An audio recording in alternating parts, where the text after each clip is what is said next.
Facebook Live fans, Peter Mansbridge here in Windsor, not far from Windsor Castle, that's it in the background, where the wedding took place over the last hour or so. So what we're going to do on this Facebook Live, hopefully you've still, got the program on as well. You're watching that on one screen, keeping an eye on Facebook Live on the other screen. But this is your chance to get directly involved by asking questions, which I'll try to answer. But you know what I'd really like to hear is I'd like to hear your thoughts on what you saw, in brief form, like in a sentence or less. But if you have particular questions, I'll try to answer them. Or if you have a particular moment that you really thought was like the moment of the service or of the television special so far, let me know, write it in, and we'll talk about it. As I said, this is Home Park. It's just, down from Windsor Castle there in the background. And to give you an idea, lots of people, you saw them in the television coverage, tens of thousands, probably somewhere around 100,000 in Windsor. The police were saying they couldn't handle more than that, and the trains have been coming in all morning and early afternoon dropping people off. So right now, for a lot of those people who are kind of out of the loop in terms of being able to see anything more up there this afternoon, you can see them in the background here, they're starting to stream out of the immediate Windsor area, the town of Windsor. Windsor is a small town. It's basically a market town. It grew up around the castle. Castle started to be built about 1,000 years ago. And, as a result, people have come here. It's a cramped little town, beautiful town. I mean, if you're here, you want to pick a day where you can just sort of drift into Windsor and just be a part of the local population almost. And if you swing this way, Pascal, I've given Pascal LeBlanc, our cameraman, an impossible situation here. He's in a tiny little spot. We're on top of a roof. And this is where the crowd ends up. They come over here to relax. There's a big screen. They can watch whatever they have an opportunity from the pool television cameras and maybe grab a bite to eat. So while they're doing that, let's see whether we've got some questions or comments from you, and we'll try and handle them. Let me warn you that because it's so bright here, I've got to kind of shade my smartphone here. Okay, let's see. Got some questions. We're still waiting for our first question. Can that be true? That's slow. Maybe that's because you're still watching. But, I'll give you some quick thoughts of my own while I'm waiting for that first question. I thought the star of the show, the obvious stars of the show are Harry and Meghan, and they did their roles exactly as you might expect. They looked the part, and, fabulous dress, great uniform, nice kiss, all that. But you know what I liked? I like Bishop Curry from Chicago. He was amazing. He certainly had everybody's attention, and it was interesting to watch the faces, I'm sure you saw them, on some of the people in that chapel who'd never seen a sermon like that. They didn't quite know how to react. I mean, some of them were kind of smiling, almost laughing, but man, what a message. It was all about love, what love means, what love can do in terms of power, what love can do in terms of relationships, what love can do in terms of not only two people, but communities and countries. It was quite the performance, and I'm sure we're going to be hearing more from Bishop Curry over time. But he kind of set people back, a lot of people in that room. Especially some Brits who clearly never seen anything like this before. They were surprised. But there were other great moments. Stand By Me has always been one of my favorite songs. And the way it was performed during that service was pretty special. Okay, here we go. We've got a couple of questions coming in. Krista Hugenboom, can you tell us any more about the tiara she wore? Does this look like a tiara expert? You know what though? We'll find out. I will try and find out what we can tell you about the tiara, and I will relay it to you. So don't. The tiara was made by Queen Mary. Made for by, yeah, I don't imagine Queen Mary spent a lot of time sitting there making tiaras. The Queen loaned the tiara that had been made for the Queen Mary, who would have been the Queen's grandmother, if that's the Queen Mary that we're talking about. She loaned it for the day to Meghan Markle. So it was a loaner for one day. It was a 24-hour chit she had to fill out and promise to have it back. That's your story on the tiara. Mike Loyal. Hi, Peter. So how many do they expect are there? Well, as I mentioned earlier, probably somewhere around 100,000, simply because the police figured they could not allow more than that into this town. It's a small community, small city, Windsor, and there's only so many ways in, so many ways out, and so much room for people to be around. But they're still streaming in. We'll get an official count later. The interesting thing about 100,000 is that last wedding, the Duke and Duchess of Cambridge, Will and Kate as they're more commonly known, there were 1 million people there for the famous balcony scene at the end of the ceremonies. Filled up that whole area around the Victoria statue in front of Buckingham Palace. 1 million. Here, 100,000. But was a very different kind of service. Very different. The one at Buckingham, or not at Buckingham Palace, but at Westminster Abbey was, that was the official kind of royal wedding. And you had all the expected dignitaries there, prime ministers and presidents, and members of other royal aristocracies from different parts of the world. This one wasn't like that. It was a different kind of celebrity that was in that room for the chapel.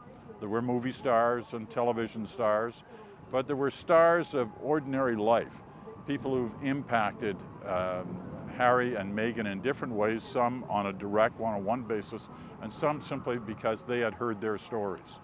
And they were in that room. So different, very different in style, very different in service. We talked about Bishop Curry. That's different. That's different than anything they've certainly seen here before. So that was quite an interesting moment. Okay, let's move on to the next question. We got a bunch of questions coming in here fast, though. Caroline Buonacor. And I'm sorry, Caroline, if I'm pronouncing this incorrectly, but we'll give it a shot. Are reporters able to attend the reception? They didn't want any reporters at all in the service. And a number of reporters, including some of those who've worked with us over the last couple of days, like Roya from yesterday, put up a big fuss with the palace saying, this is not fair. There are going to be millions, if not billions, of people watching this around the world, and there needs to be someone from the press inside that chapel. And I think they ended up with, one reporter and 2 photographers inside, as well as obviously the television pool pictures that were coming out. At the reception, I can tell you there'll be at least one reporter there, because Dan Snow, if you watched our documentary last night, who's a great journalist, helped with us from a history perspective on our documentary. He's there because he's married to Lady Edwina, who the 2 of them were invited to the wedding, and they will spend the day here in Windsor. So if anything happens, we're certainly going to be hearing about it. But I assume there's more attendance there than that.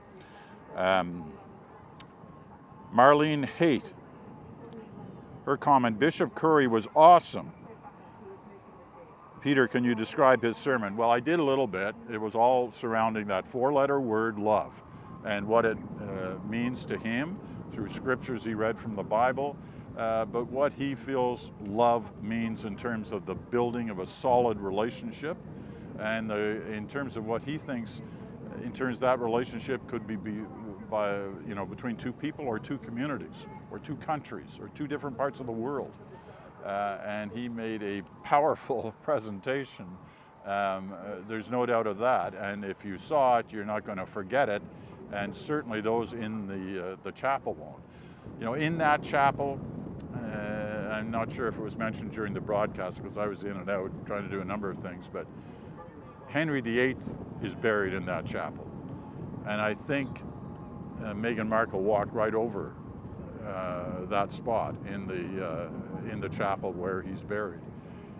And you got to wonder, I mean, there's 10 monarchs, former monarchs, who are buried in the chapel. You got to wonder whether there was a little spinning in graves over, you know, what was happening there this morning, because so much of what we witnessed in terms of the marriage goes against, you know, the Royal Marriages Act that was passed like 300 years ago, still was in effect until just a few years ago. But that, plus this kind of a sermon, it's quite something when you think through history, but it also says to you, okay, so things are changing. Like the staid old monarchy that we believed would never change, in fact, has changed. And it's changed over time more than a few times. And it's going through a period of transition now and will continue to do for the rest of this century. And though some would argue that if it doesn't, it won't exist at the end of this century as a monarchy as we know it now. So, you know, it'll be interesting to watch. And today is kind of a signature moment in that time. And the bishop's comments were part of that. Jennifer McPherson Grismack. Once again, Jennifer, I'm sorry if I'm pronouncing that wrong.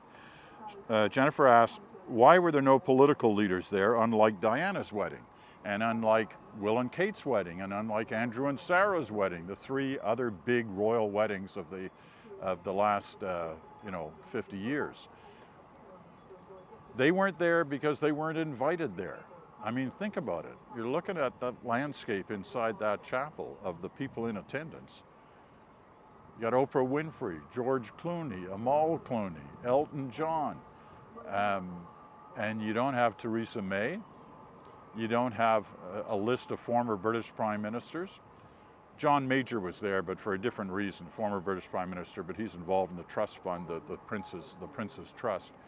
No foreign leaders, no Barack Obama, close friend of Harry's, no Barack Obama, no Donald Trump, no Justin Trudeau, the list goes on. There were no prime ministers, presidents, or, as we say, members of other royal families from different parts of the world, because Harry and Meghan wanted this to be different.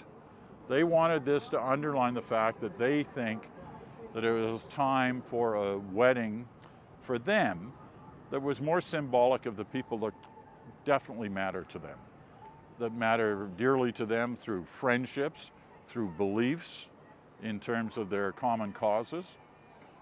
And, obviously people they have a lot of time for on the kind of celebrity side of things. Bex was there, David Beckham, the once great football player, and he was a great football player. His wife, Victoria Beckham, right? One of the Spice Girls. She was there. So they were all kind of up front and center, but no political leaders. And you know what? I'm not sure anybody missed that aspect of it. This was a different kind of wedding. Doesn't mean that'll always be the case in the future, but it was for these two. Dami Lola, the dress, tell me more. Yes, because I know about the dress. The dress was styled by, or designed by, Claire Waite Keller for Givenchy. Claire Waite Keller for Givenchy. Now she's a British designer though, right? And the stylist, who would be really important on a day like this, is a Canadian, Jessica Mulrooney, Ben's wife. That's, I'm sure, one of the reasons why there was such a Mulrooney connection today. Ben's wife, Jessica, is a good friend of Meghan Markle. They met during the Toronto days, the Suits television series. the designer would be involved in when the stylist would be involved when you're wondering why I know this? I was just told this yesterday. The stylist gets involved by, circulating through the designers their ideas behind a wedding dress and helps pick which dress that will be and how they will style other things around it. And so Jessica Mulrooney played a major role, and their kids, Ben and Jessica's kids, as you saw, were part of the bridesmaid and page boy operation. I think the two Mulrooney boys, the twins, were actually holding the train. Is that what you call it? The train going up the stairs coming into the chapel. Bridget Parmenter asks, where are they honeymooning? Good question. No honeymoon. Their first event is Tuesday, where they're involved in one of the charity events that they are patrons of. They will be going away at some point. Nobody said where that will be. It might be Botswana, where they took their first holiday together shortly after they met, or it may be somewhere else. You can bet the media will find out somehow where that is. Jan Kwan Rao asks, what roles do you think the Duke and Duchess of Sussex will do now? And you're right, that is their title now. Meghan Markle, as Adrian kept saying, walked into that chapel, as a commoner, as an American actress. And the list goes on of the other things she is known for. But she walks out the Duchess of Sussex, and he the Duke of Sussex. Their role will be a continuation of the role that they have already started playing, which is being involved by being patrons of a variety of different charities. The Queen is involved in over 3,000, and in the last couple of years has been passing off certain responsibilities to different members of the family, of which Harry and Meghan will now take some responsibility for.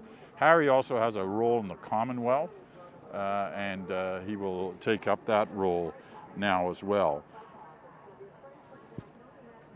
Duke and Duchess of Sussex was the favored name. Everybody expected that was the name that was going to, the title that they would get. I was actually hoping for the Duke and Duchess of Windsor. There hasn't been a Duke and Duchess of Windsor since 1936. Well, actually a Duke. There wasn't a Duchess. The Duke of Windsor was Henry VIII, who abdicated, and was part of the reason why there's so much fuss made about this wedding, because the continuation of the line from Elizabeth, the daughter of George V, who became king when when Edward VIII abdicated, ended up in what we were witnessing today. But that was obviously a stain on the monarchy at the time. Scandal. Edward VIII having an affair with a married American woman, and that was just unacceptable on all grounds, and so he chose her over being king, and he therefore abdicated. But that title has never been filled since, and one wonders whether it ever will. My own feeling is, hey, get over it. It was 80 years ago, and what we're witnessing today is what, in effect, in many ways, was why Henry VIII had to abdicate. But it's accepted now, so let's move on. And the Duke of Windsor, that's Windsor. That's where the wedding was. That's where he loves to spend a lot of time, and has ever since he was a little kid. Anyway, I lost. Nobody listens to me. Okay, where do we go here? Took a bit of a tangent there. Maria McGee, what was different and special about this wedding compared to Prince William's and Kate Middleton? They were different weddings, both fabulous spectacles. You know, sometimes we can sort of look for too deep a meaning in all this. I mean, it was a wedding, a royal wedding, a celebrity wedding, but it was a wedding that a lot of people wanted to watch. And, you know, and some things were done differently. We talked about who was in the congregation. We've talked about these two people. Harry will never be king. Will be king after Charles' time on the throne is up. Will become king.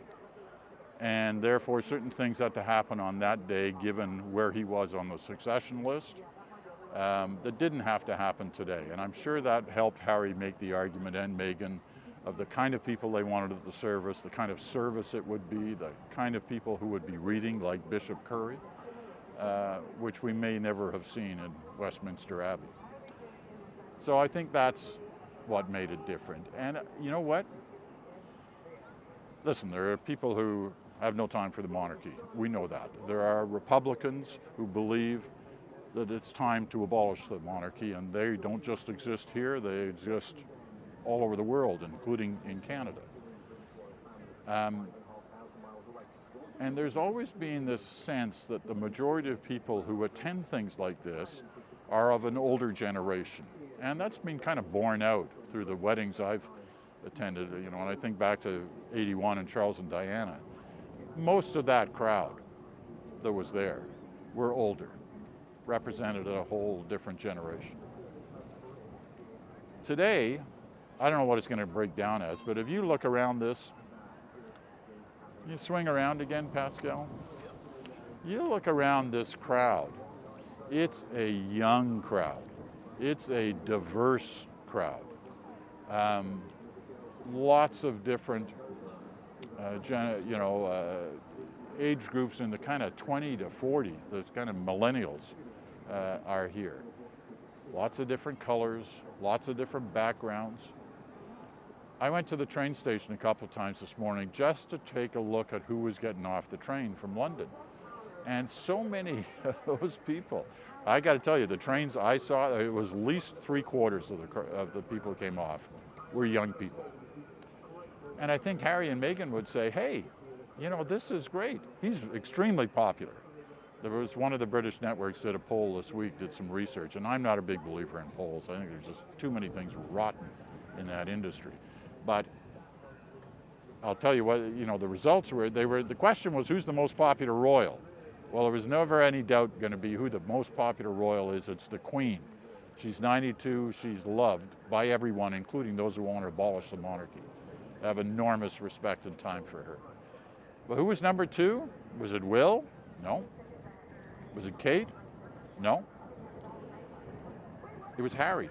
Harry was number 2. Here's a guy, the former bad boy, who's become this symbol of a new era. Through his, time in the military, he served with honor in Afghanistan. He was right at the front line. He was involved in combat. He helped bring back wounded soldiers, colleagues of his. And he's been, as you know, very involved in the Invictus Games. I think it was basically his idea to find a way that would help bring back into society those who'd been so damaged by war.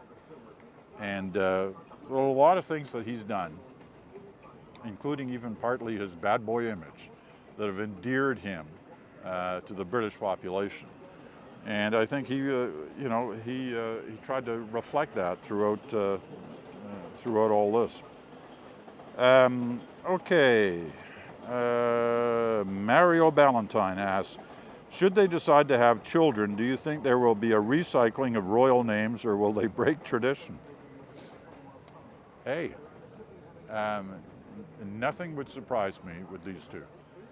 A, if they have children, and B, if they, when they get around to naming, I would, I'd hazard a guess that there'll be names that aren't ones you'll find in the Royal Name Dictionary. Robert Lindblad asks, how many royal guards were present? Many. We don't know. There are obviously the royal guards who you can see, who are in uniform, and then there'll be lots of others who weren't in uniform, who were all over the place. Security was and continues to be through this day, and an important part of the day and how they deal with things. So I don't know. I'm just guessing, and there's so many different aspects of security, whether they're royal guards or police officers or MI5 or you name it. There would be lots of different people involved here today. Rachel Brager Goldenberg comments, so many disruptive elements to this wedding. What did you think of the sermon? Well, I've been through that a couple of times. I thought it was great. I thought it was, I think it will become sort of the moment of that service. There'll always be, and we'll see for, forever, the kiss, the vows, the smiles, the obvious affection these two people have for each other, which was evident in the pictures that were captured. There's already a lot of people getting lip readers, trying to figure out what they were saying to each other before it started. And, there was the, "You look amazing," which I think we could probably all guess. But there were other things the lip readers came up with too, which I won't repeat, which were equally interesting. I'm sure you'll find them if you go online. But I thought the sermon, and I don't want to just go through it all over again, but I thought a sermon done in a particular way, in a particular style that clearly surprised a lot of people in that congregation, surprised the British, certain British members of the congregation. I thought it was, it was outstanding. And he took a message about love and translated it into a message about how we all get along in the world. And he did it in a style that won't soon be forgotten.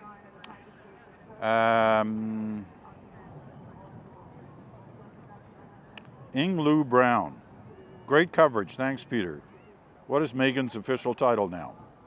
Great coverage to the CBC and to Adrian Arsenault and to Katie Taylor and to all, all the reporters who joined us throughout this day.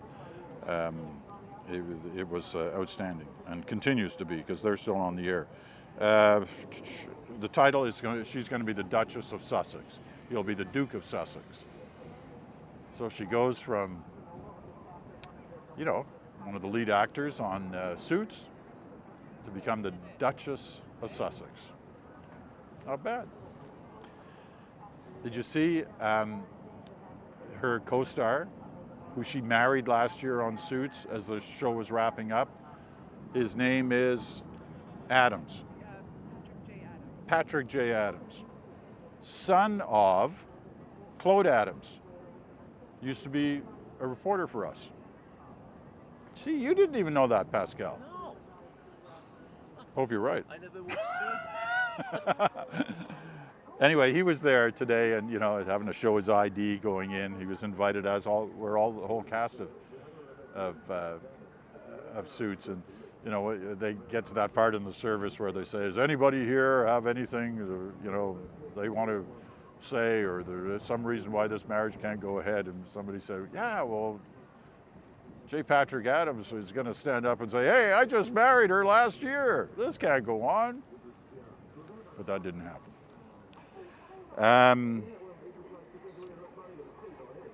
Did Meghan Markle curtsy to the Queen during the wedding ceremony? We didn't see it, but she would curtsy to the Queen. That is part of the protocol. That may have just not happened on camera. Who knows?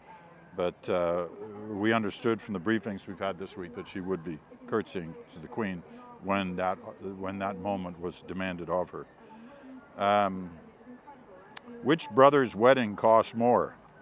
I would assume that Will's wedding cost a lot more. Bigger city, more security, different. This was all basically contained to one area. In Will and Kate's wedding, it was Westminster Abbey, so there was a procession to the Abbey, a procession back to Buckingham Palace, the balcony scene, which creates all kinds of issues about security. And then didn't they go out in that open-top sports car? They drove up the Mall, so that must have had security going crazy. But I would hazard a guess, I don't know the actual numbers, that simply because it was London versus Windsor, it probably cost more to do Will and Kate's wedding. Jeff Johnson, hello from Stratford. Hey, Jeff, Stratford, great town. And we're talking Stratford, Ontario. How long was the Carriage route? Not that long. A couple of clicks probably, all in total. 25 minutes. Yeah, probably, not that long, but long enough for a lot of people to get a close-up view. John Schumacher asks, is there going to be a massive royal party now that they are hitched? Yes. Where do you think we're all going? No, we haven't been invited, but there will be, by invitation only, tonight. And given that it's Harry in charge of this thing, I am sure it's going to be, it's going to rock. Do they still say that? Today's generation, like it's going to rock? I guess. What do you speculate will be their official residence? John DeSome asked that question. And their official, I don't have to speculate, I can tell you, they're going to live at Kensington Palace. The question is, whereabouts are they going to live? It's been assumed they're going to live in a cottage at Kensington Palace, but we're hearing that Harry and Meghan really have their eye on what's called Apartment 1, which is right next door to where Will and Kate live. Now, they call them apartments. We wouldn't call them apartments, okay? This is not like down the corridor, open the door and you're, 600 square feet, one bedroom, bathroom and a kitchen. That's not the situation. Apartments at Kensington Palace look like they have about 20 to 30 rooms in them. They look like more than a house. But that's where they're looking, from what we understand. And if you want to know more, you should watch that documentary I had on last night, A Royal Wedding for the Ages. It's got great sense of Kensington Palace from an inside glimpse. We got great access, but also kind of details where they'll be living. Gabriel's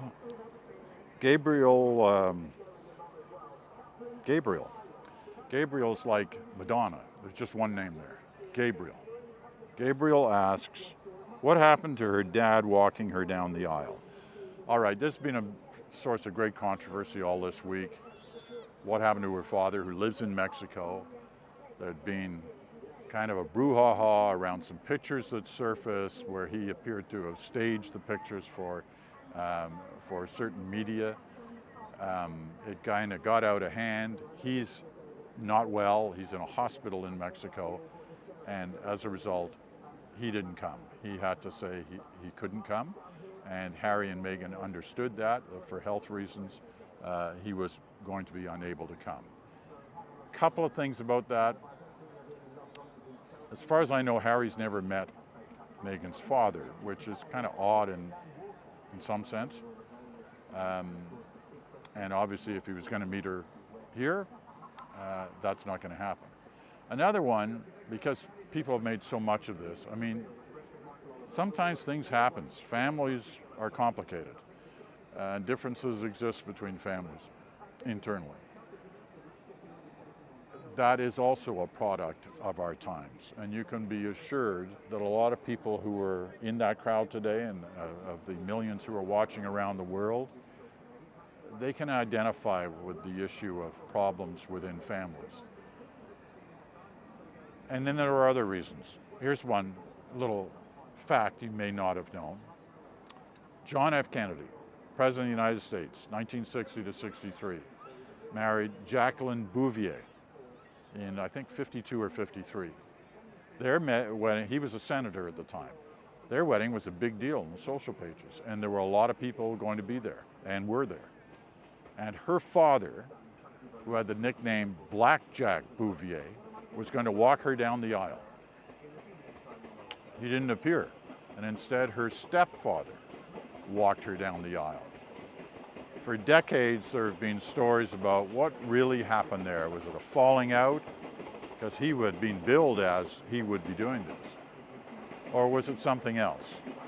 And part of the speculation was there had been a party well into the night before, and he was under the weather on the day of the wedding and couldn't make it, and therefore somebody else filled in for him. So this wasn't the first time a father didn't make it to take their daughter down the aisle. Where are we here?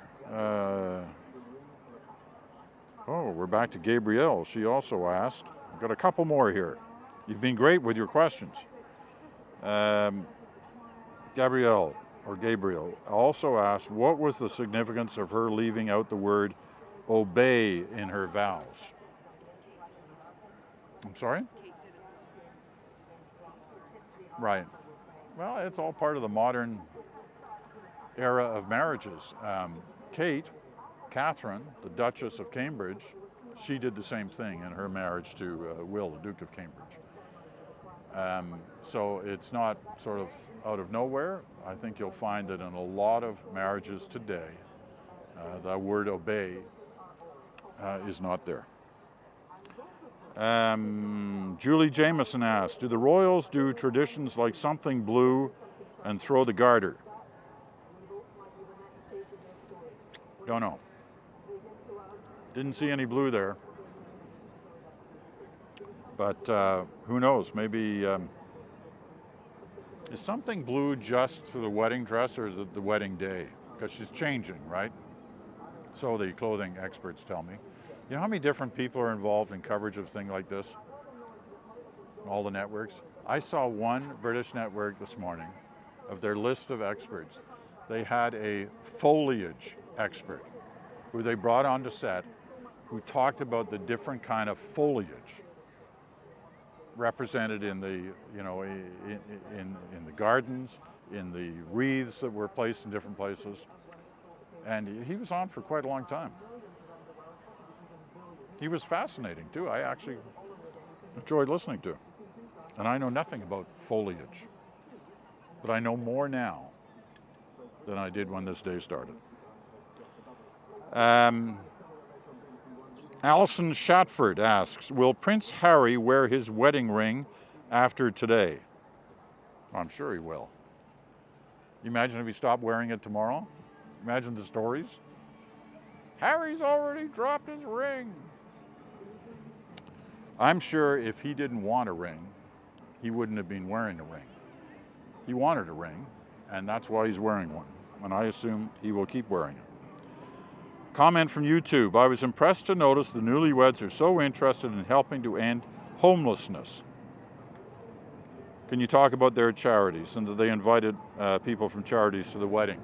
You know, that's a great point, whoever made that on YouTube, because it's true. They are very, people thought, oh, she's got involved in charities because that's what Harry does, and she was trying to, lay the groundwork to be seen as, somebody who would be welcomed into the royal party royal family because she was now working on with charities. She was doing this long before she met Harry, just as Harry was. And it was one of the ways they managed to kind of dovetail together on forging a common future, because this is what they want to do. I mean, let's face it, they're members of the royal family. There are only certain things they do, and charity work is one of them. And Harry clearly wants to be involved on that level, and has been involved in the past, and will continue to be. And she's no different than he is. They congregate around homelessness, about third world issues. For Harry, the whole issue of wounded soldiers is a huge deal, a big deal. That's why he got involved in the Invictus Games, and it's something he cares deeply about. Diana. Pardon me? Diana. The continuation. The what? Diana. Diana, yeah, exactly. Pascal reminds me that Harry's mother, Diana, broke through on a number of those levels. And, you can never not be moved by those pictures of Diana with AIDS patients in the mid to late 80s, when nobody else nobody else of that kind of stature was involving themselves directly with AIDS patients. Diana was. She cared to the point where she sat with them, embraced them, held their hands. And there was such a stigma attached at that time that, oh my God, you know, you can't get close. You certainly can't touch. You never know what might happen. She broke through that, and she impacted the world on that issue. And you know, she's obviously handed down that kind of desire to impact and affect change to her kids. And we're seeing, I think she would be, and together they can have an impact. Where are we? We must be getting close here. Okay, 2 questions left. Here we go. Trudy Ferguson. Beautiful horses. Do they belong to the royal family? Oh, a lot of the horses here are part of the Windsor Castle farm grounds, and the Queen has been a huge person who loves horses. She's 92. I was out here a couple of weeks ago, and it was on one of the back park areas, and the Queen still goes riding as often as she can, once a week, sometimes more. At 92, she'll call down to the stables and say, get such and such a horse ready, I'm coming down. And she goes down and she'll go off riding, by herself often, in the private areas. The Duke of Edinburgh, hey, we haven't talked about him. Did you see him today? 96. Just a couple of weeks after hip surgery, he gets out of the car. There'd been all this talk the last couple of days. We're not sure if he's going to be able to go. Then, yes, he's going to go. He'll probably be using crutches. No, gets out of the car, walks in to the chapel, sits through the service. 96, 97, very soon. And he's the chief warden, I think they call it, of the parkland surrounding Windsor. And up until his hip operation, and it will start up again soon, I imagine, he would go out in a horse-drawn carriage and check out the grounds. He'd do that because he cared, like he actually loves doing that. And he would, you know, the back end of the lot, the park warden gave us a great, you know, drive around the grounds. His father had been a former Canadian High Commissioner, or a British High Commissioner to Canada, and so had lived in Ottawa. And you know, I remember his father, and I think somehow he decided, oh, well, I got to look after these people, and he took us all over the place. And he showed us a couple of trees that Prince Philip checks out every time he goes around the parklands.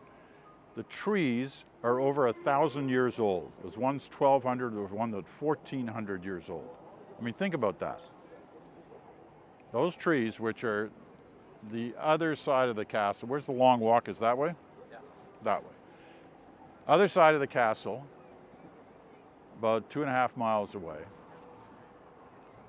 They were standing before this castle was built. And this castle was built 1,000 years ago. William the Conqueror lived there. Those trees, you know, trees that are more than 1,200 years old. Remarkable. And trees that Prince Philip cares enough about to check out as often as he can get out there. All right, last question. Nadine asked, did Meghan have anything to represent Diana?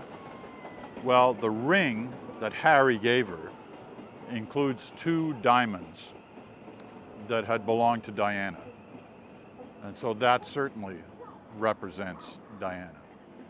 And I think, you know, beyond that, in a non-material way, she had the guy who stood across from her, who represents Diana, her new husband, the Duke of Sussex. Quite a day. Listen, thanks for all your questions. You've been terrific. I hope you've enjoyed the day and continue to watch. And for those of you who may not have got up early enough to watch the ceremony, it's going to be repeated, you can bet, more than a few times over this weekend on CBC News Network. So enjoy that. And there will be are there other Facebook Lives today or no?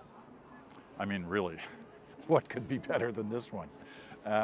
So anyway, enjoy the weekend. It's a holiday weekend back home, and you know, make sure you get out and enjoy it. And glad you caught a bit of this, bit of history, because this was history. I'm Peter Mansbridge in Windsor. So long for now.